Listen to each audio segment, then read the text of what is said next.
à savoir. L'option du gouvernement, c'est d'avoir un discours de franchise et de vérité face aux problèmes qui minent le quotidien des Congolais, les problèmes sociaux en particulier. L'occasion nous est donnée d'évaluer notre action, plus de 3 mois après notre prise de fonction. Ces problèmes sociaux, convient-il de le rappeler, sont nombreux et alimentent les conversations dans tous les milieux publics comme privés. Ils portent essentiellement sur les pensions de retraite, les bourses des étudiants, les étudiants en attente de passeport, les diplômés sans emploi, la rentrée des classes, avec les récurrentes revendications des enseignants, les personnels de santé et la qualité des soins, les victimes des catastrophes, les expropriés pour cause d'utilité publique, les personnels des entreprises en difficulté, les animateurs des collectivités locales. Quelle appréciation faire de la manière dont les services publics de l'eau et de l'électricité sont assurés? La fourniture régulière en produits pétroliers peut-elle être maîtrisée?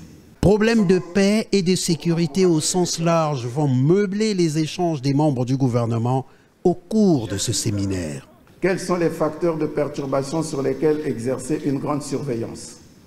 Au plan interne, la libre circulation des biens et des personnes ainsi que le libre rétablissement de ces dernières sur toute l'étendue du territoire national sont-ils garantis? L'amélioration du bien-être des Congolais au moyen de la diversification économique en levant un certain nombre d'obstacles n'échappera pas à l'attention des gouvernants.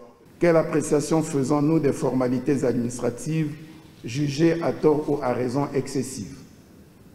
Qu'en est-il des tracasseries administratives, de la superposition des contrôles répétitifs, de la fiscalité et de la parafiscalité dont se plaignent les acteurs économiques?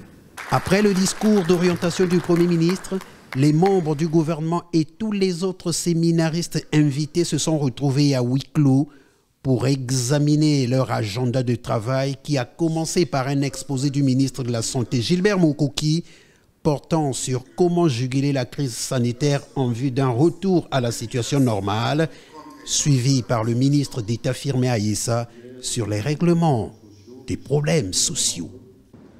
Et présent sur plusieurs fronts, il s'agit